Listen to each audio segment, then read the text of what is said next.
And welcome everybody to the Lady Chadwick, a truly special vessel, made more special because of what it's been through the last year and a half, and we are delighted to have it back. My name is Mike Boris. I am a member of the Captiva Island Historical Society, and you are all being welcomed to the 13th year and our first event, a cruise with Captain Brian Holaway.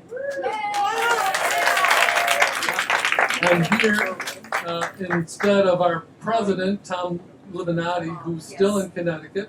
By the way, can you hear me all right? Is this coming through all right? All right, loud and clear. So Tom and his wife, Myrnie, are still in Connecticut dealing with some health issues. Myrnie had shoulder surgery yesterday, know all about it, several weeks ago. She's doing fine, but they're having to take care of some business, and they won't be here until after the first of the year. We miss them and look forward to having them here. And before we get underway, I do need to acknowledge all of the people that helped the Historical Society be what it is. And one of the most important people is the Sandcap Trust. And Jeff Medell and Carolyn Rogers are here. I don't know if they're both up here or not, but I want to thank them. They are our seasoned program sponsors for multiple years now, and we thank them for all their generous support. Also, we want to acknowledge Twin Waters Resort. The food is coming from Twin Waters Resort, and Tony Lappy is here. I think he's still downstairs guarding the food, but thank Tony and thank Tweenies for helping us. And by the way, oftentimes we leave the food there at the beginning when people are boarding. It sort of slows things up, so as soon as we get underway, we will open up the food bar. Finally, I especially need to thank McCarthy's Marina and Captiva Cruises. All right? They have been supportive of our little organization for many years in many different ways. And one of the things we did for them 5 years ago is acknowledge the Pop Randall's house. It's now their headquarters, right across the way here. It's a 118-year-old unit right now, and we put a marker on it 5 years ago. And tonight we found a piece of art that also shows the house and now the office, and we want to present it to Bob on behalf of the Historical Society. Bobby, where'd you put it? The author, I've got his name here someplace, but I can't remember it. He's on the back. Presented to Captiva Cruises on this date, Glycee print by Paul Arsenal. Thank you from Captiva Island Historical Society. I hope we'll hang it in the office. Yeah, I can see that.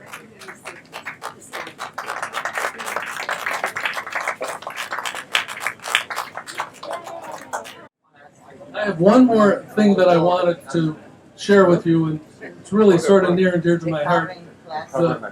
The Lady Chadwick is an experience that everybody that's ever come to visit us for the first time on Captiva, we always take a cruise on the Lady Chadwick. Because if you want to see the area and know what it's about, this is the best way to do it. And when I saw this photograph last year of the Lady Chadwick laying on its side amongst all these damaged vessels on Fort Myers Beach, I thought it was over. I really did. I shared it with my friends and said, say goodbye. And look where we are. And this man and his crew are the reason. And so we are really blessed to have this beautiful lady back. And thank you for all you've done for us, for this island, and for this community. Thank you, Bob. All right.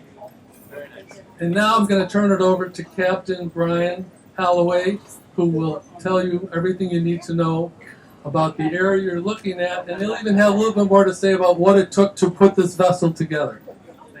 As Mike was saying, a big shout out and to all the crew members and the captains here at Captiva Cruises. Like he touched on a little bit, they did most of the work on this boat all themselves, from welding, taking the windows in and out a couple different times, putting in all the ceiling tiles, everything in the engine room, grinding the bilge. So a lot of work. So big round of applause for the whole crew at Captiva Cruises.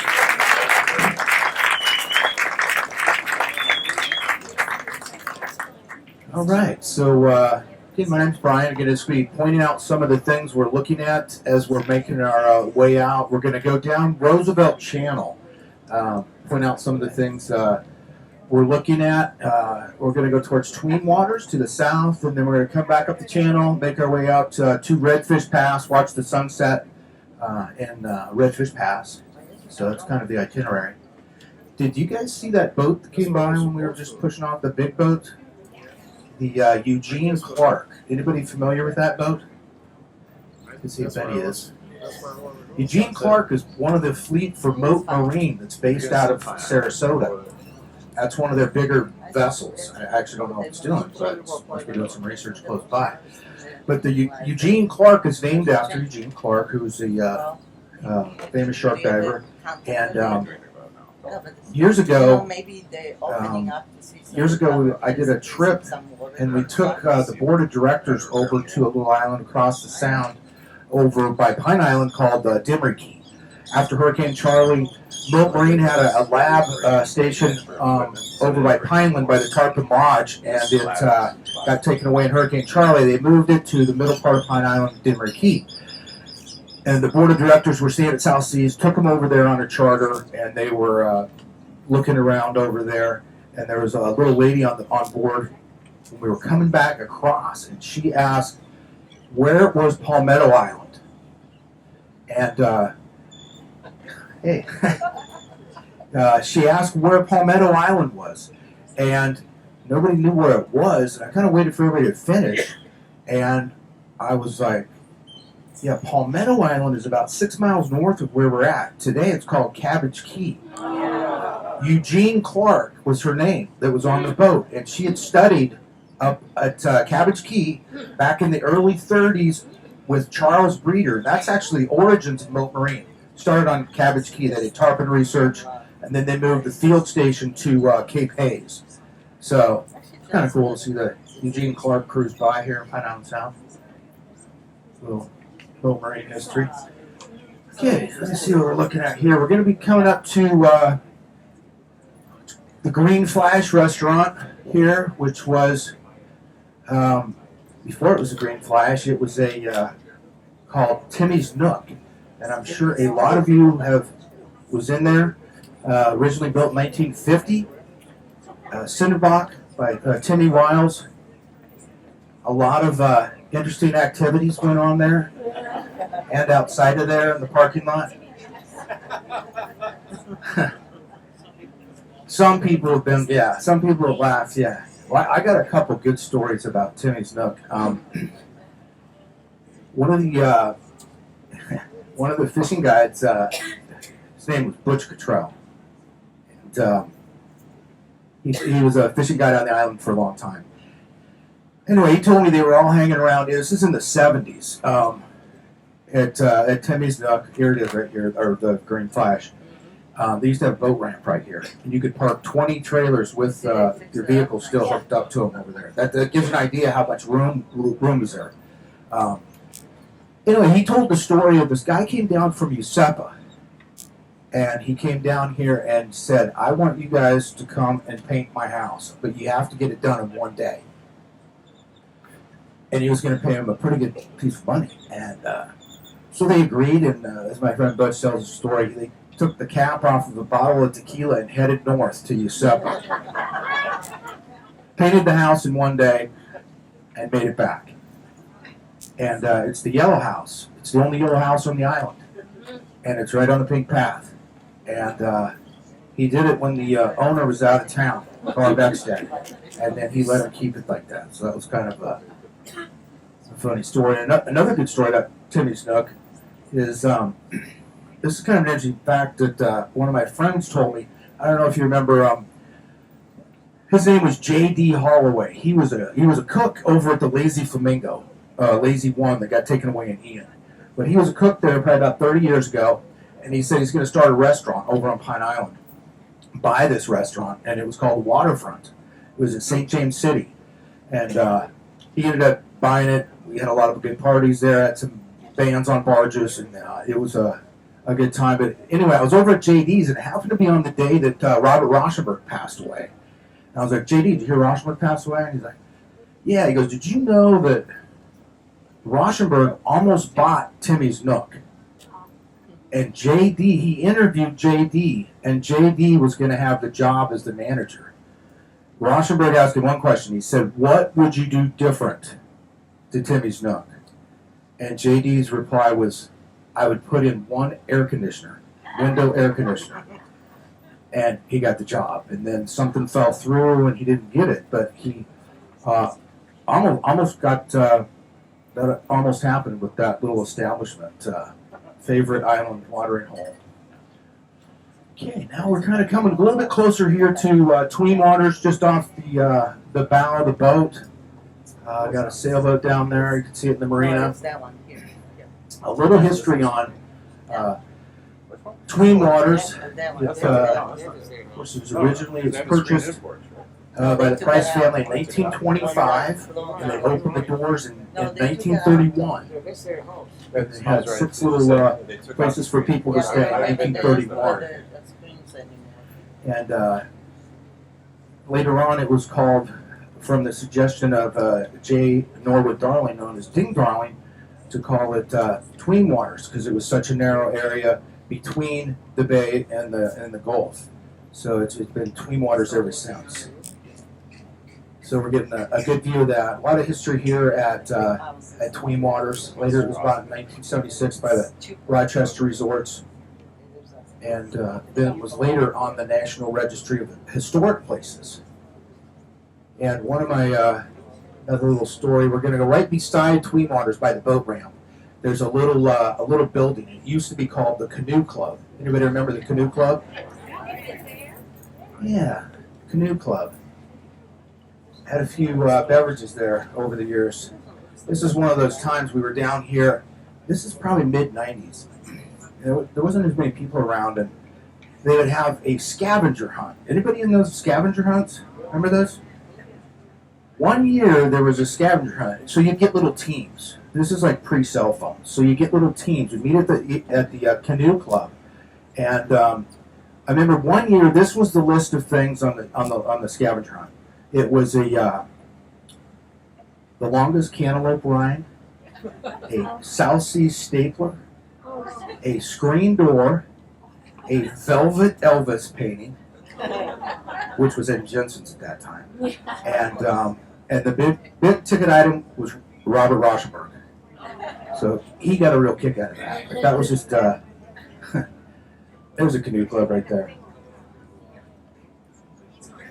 Yeah, Yacht Club, and then right there the little orange building is the Canoe Club.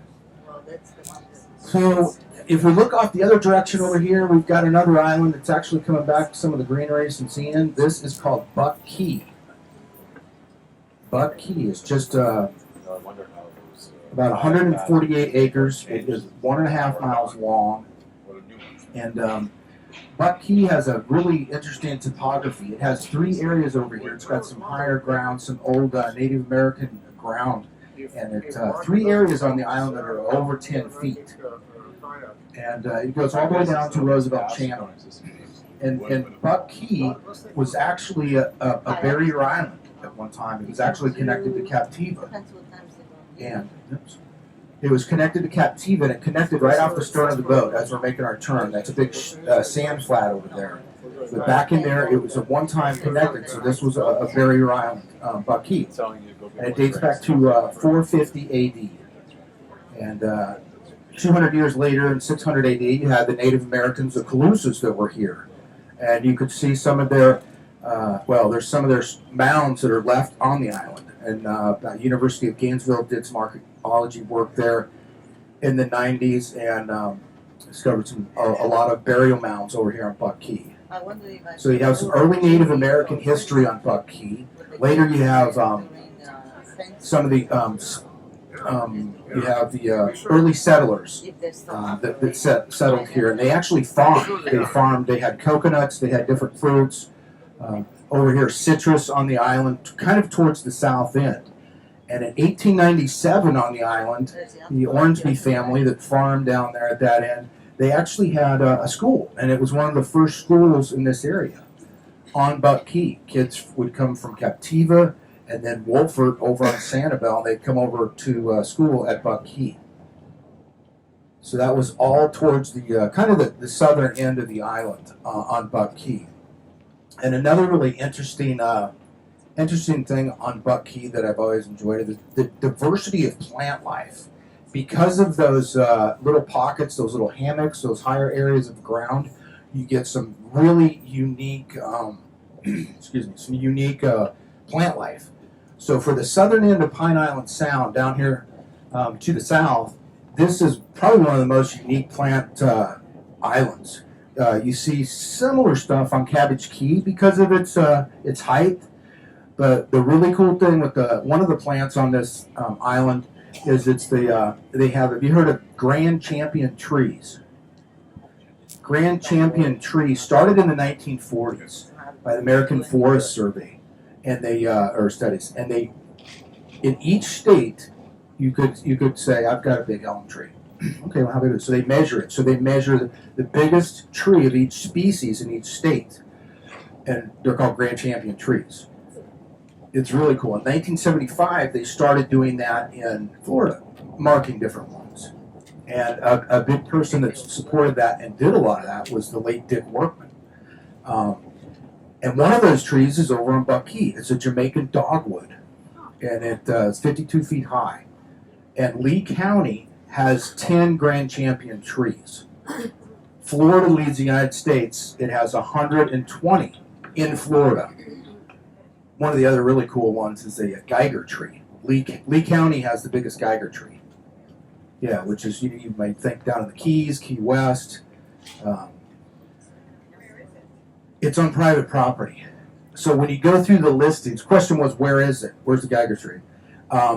When they're listed, if they're listed on private property, it doesn't, say, so people aren't probably going over there. But yeah, the Jamaican dogwood on a Buck Key Grand Champion tree. And speaking of plants too, this area of just a little bit farther up the sound, in where the Peace River goes across, Bokeelia, and you go northeast, that is pretty much the line for a lot of subtropics. A lot of things don't grow farther north than that.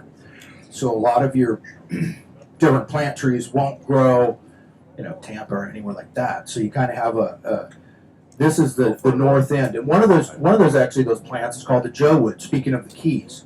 Joe Wood is a native favorite, and it doesn't grow farther than, Cayo Costa. There's a sliver of buttonwood at Boca Grande, but then that's it. That's as far as it goes, but it's in the Florida Keys. So just a little bit on the, got a little segue there on the plants, got into Joe Wood, but anyway, we're going to make our way up here. We're going to be coming up to, kind of where we left from here. We're going to go by Jensen's Marina, and one of everybody's favorites. And Jensen's used to be owned by, before it was owned by the Jensen brothers, Dave, Jim, and John, their dad, it was owned by Hazel and Bill Hughes. And Hazel lived right up there, kind of where we're going to go by Dink Darling's little house. But I just had to talk about Hazel. Anybody know Hazel? Hazel is one of those, either she likes you or she doesn't like you. Fortunately, she liked me. And when I lived out here, I'd get done shelling Dave on the boat, and I would go to the island store, take my bike to the island store. Every day at 5 o'clock, Hazel Hughes would be there. And she would drink one 16-ounce Miller Lite and chain smoke. Chain smoke. So if I got there before her, which I tried to do, I would pay for her beer, which was like $2.12. And she would always get mad at me. But she told so many great stories about, they were here in the 50s. And she told a lot of, it was offshore sailing. They're down at Twin Waters now. But anyway, Hazel told the story that one time when Robert Frost was on the island, and there was only one payphone, and it's out South Seas, and he had to use that phone. So those are always fun days with Hazel. You just sit there on the porch, and everybody randomly go by, and you just talk to whoever. Everybody kind of gathered there, actually, at 5, just kind of hear Hazel, and if you got there early, hopefully you were upwind of all the smoke. So anyway, a little on Jensen's. And then the marina we left from is, as Mike was saying earlier, it has a long history. And it was owned by Pops Randall. And when he passed away, his wife wanted a fishing guide. This is back in 1940 to buy it. And that fishing guide was Andy Rossi. And she wanted him to buy it. And it was $800, and so Andy asked his friend, who was Ding Darling, asked him for the $800. Ding Darling gave him the $800 for the marina, and Andy Rossi paid him back. And Andy Rossi then ran a little bar at the end of the right where we left from at the marina. There was a little bar out there, and sometimes we'd get kind of crazy. We've even found old beer cans from that time. Sometimes at low tide, things will get stirred up. After this hurricane, we found some, they were Bush Bavarian pull tab, and they had bullet holes in them. That is true story. That's straight Andy Rossi. One of the Captiva fishing guides says, you don't know Andy Rossi if he hasn't taken a shot at you with a shotgun. So they would have some pretty good wild parties at the end of the dock at Andy Rossi's, and also that McCarthy's Marina now was where Andy Rossi's was. So that was a main hub right at that marina at Andy's dock. The mail boat would come in there, and every day, and people would gather down there, get the mail, and another boat would come up there from Boca Grande, would come down once a week, and the boat was called the Papyrus 2 actually. It would come down, and it would come down to Andy's dock, and it was a book boat. It was a floating library, and it would be there every Tuesday, and it had a card catalog in it. You could go through the card catalog, see what you wanted next week, tell them, you'll be back the next week. That came from Boca Grande every Tuesday right there at Andy's. And when the causeway was built, the last ferry boat, or the last mail boat to leave Andy's dock was December 9th, 1963. December 9th, 1963. So when that happened, there was, that was it's kind of like a train station in the West. It was a gathering place. People would go there every day, and, get the mail, see what was going on. So that was Andy's place. And every Saturday night, of course, they would have a big party. And he sold bait, and then later on had boats at Andy's place. And another thing is, we're coming up to it off to the left here. You have Jensen's. There's the Cheeky Hut. That Cheeky, by the way, that fish cleaning table, that survived the hurricane. It's exactly how it was. Both of them. Cheeky survived here. They survived at South Seas Pool. They survived on North Cap, and they survived on Cape Costa. Cheeky's fine. But anyway, behind the Cheeky, there's Cabin 8. But you see the big building here with the dock.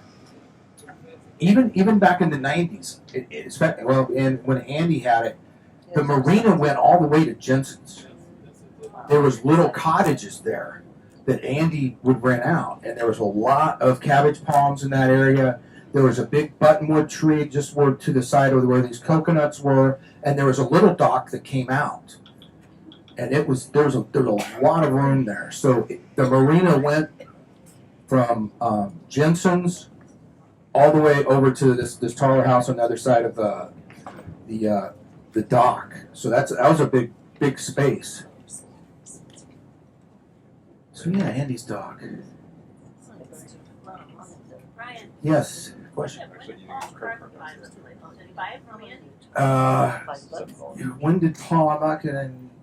The question is, when did Paul McCarthy buy this? I'm gonna have to ask Bobby for sure. I'm gonna guess 91. Bobby? 1991. I just remember it was very very interesting dealing with the Rockies because it went a lot of different directions. There was a lot of scary moments, I think, for Mr. McCarthy at times. So, but yeah, he did it. And it's been kept up. Like the building there, that's a 100-year-old building. It's one of just a handful on Captiva. That's his house back there. So, We went, there was something else. any more questions as we're kind of making our way out here? Yeah, that's where we come at the White House. Survive the hurricane. Well, we're survived. picking up a little speed. We're gonna go by. That was built Excuse me. for. We're- I remember.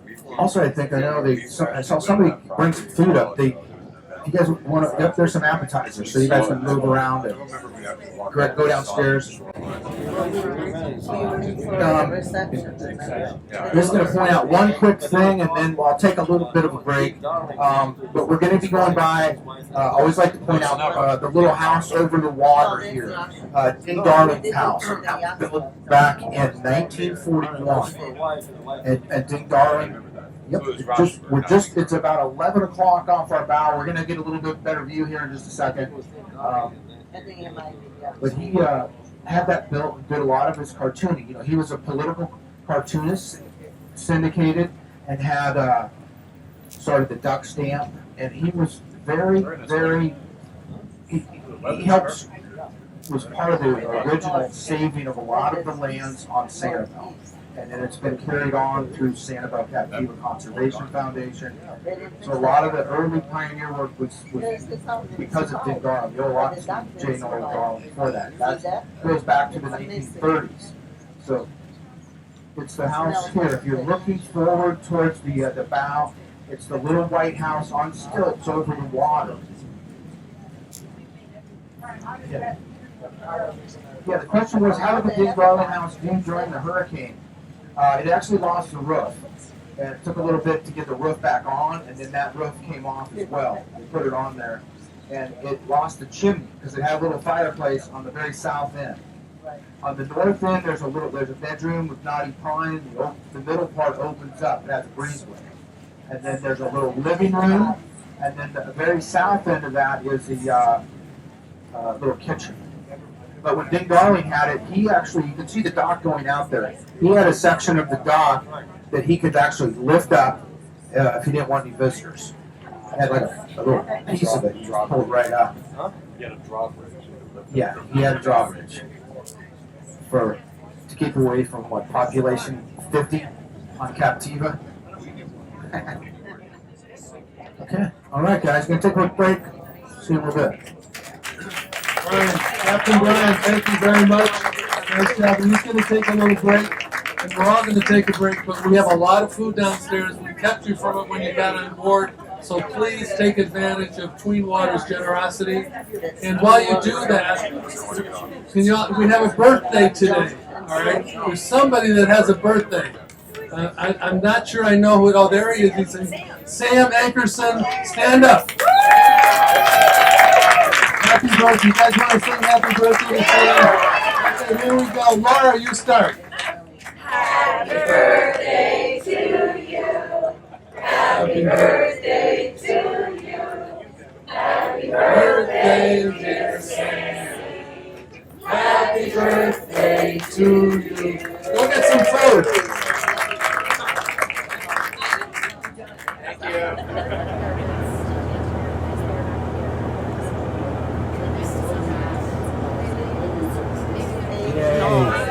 Coming up to Redfish Pass, so just going to do a little bit of narrating as we make our way up to the end of the island. But we're getting off the bow of the boat, we're getting a really good view of the north end of Captiva Island. And again, this is all part of South Seas Island Resort. South Seas Island Resort takes up 330 acres up here.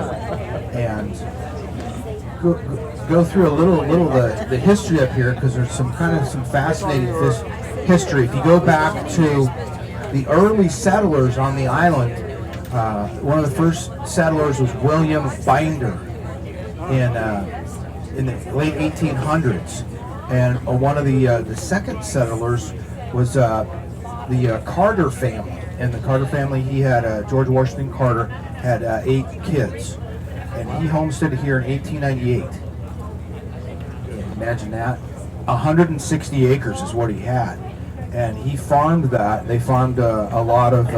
They actually started a lot of these coconut palms that you see here. Some of these palms, actually, you can kind of see them on the horizon.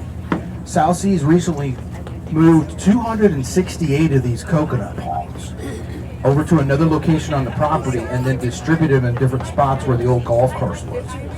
But that's because of the Carter family from the 1800s. They grew the coconut palms, they grew different fruits, even papayas, but they homesteaded out here a large piece of property, 160 acres, which is almost all this land over here, besides these mangroves right off to the west. And then that was late 1800s, and in 1921 they had a hurricane come through, and it actually split Captiva Island in half, and created Redfish Pass, which is right in front of the boat. It split it in half, created Redfish Pass.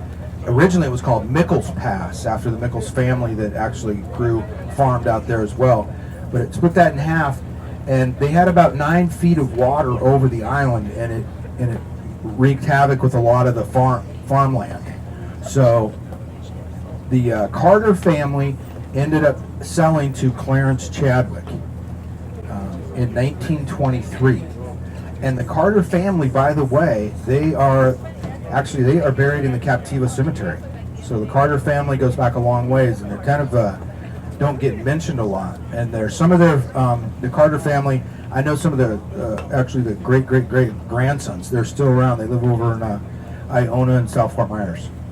So pretty fascinating history. But then Clarence Chadwick bought this property from the Carter families in 1923, and he actually started a key lime, growing key lime. We were just talking about key lime. He actually, the key lime, he was the biggest key lime at that time producer in the world. And it was a different variety that was more salt tolerant. It was called the Chad lime. So he produced a lot of those. Clarence Chadwick owned property here on Captiva. He owned some in Wolford on Sanibel, and also some on Pine Island, which is Pine Island's off to the east. That's the island we see on the eastern horizon, Pine Island. So you had a working farm up here from Clarence Chadwick, and then it was sold in the 40s. Again, the 40s it was sold, and then also 61, and then in the 70s, 72 I think, sold to the Mariner Group, and then they started doing a lot more developing here on the island, but to what it kind of is today. We got the main yacht harbor. Actually, I haven't been out on this boat since the hurricane, and you can actually look at that where the sunset is. You can see right through, right over to the Gulf. Huh. Anybody have any questions? Question is, have I ever seen the green flash? Yes. The best way to do that is you get a glass Heineken bottle, tilt it up as the sun goes down. It will work every time. No, you do. Certain times a year. I've seen it actually in November. You see the Yeah. And the green, it isn't like Pirates of the Caribbean. It is right when it goes down, because I think once the sun hits the water, it's like 2 minutes and 15 seconds, something like that, before it fully disappears. But when the sun goes down, it just finishes going down, you see like a little quick flash, and it's like, usually your first response is that the green flash? It's kind of small. That's been my experience with the green flash. Okay, good question. How deep is Redfish Pass? Redfish Pass has a spot that's 36 foot deep, and it's kind of on the Captiva side, more than the North Captiva side. We'll probably be right in that spot, but it goes down really fast. Like right here, we're in about 7 feet of water. Right over there where that line is, and that's about 2.5 feet over there. Once we get in the pass, it's going to start to drop, and then actually right off this coconut tree at the end of the island, if you go north and slightly west, that's the deep hole. So it goes right to 36 foot deep. Boca Grande Pass, just north of here, 2 passes north, is 83 feet deep. And it's the deepest natural inlet on the whole west coast of Florida. Fence in the road here. You couldn't So, get in. 36, pretty deep. This natural? Yeah, natural. Yep. Yep. Naturally that deep. So, right over here, just off the bow, you can kind of see this water rippling right there. That's where it's 36 foot deep. And I think tide's coming back in, but we had a pretty low tide. I was like, I never took my boat through Charlie Pass. Charlie Pass was like 6 foot deep, but it was about a foot to get to that 6 foot. So you could only do it on a high tide, because getting there, a quarter mile there was just dodgy, and there was tree branches. I mean, I walked across it, but I didn't take the boat through it. Okay, we're gonna watch the sunset, and I'll be cruising around if you have any questions, but thanks again for everybody for coming. We'll just enjoy the sunset. Thanks, guys. Thank you.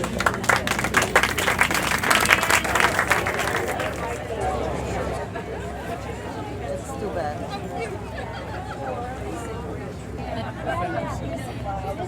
Still up here directing traffic.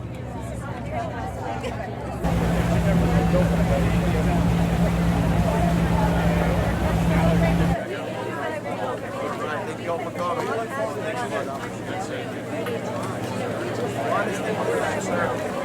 you all for coming.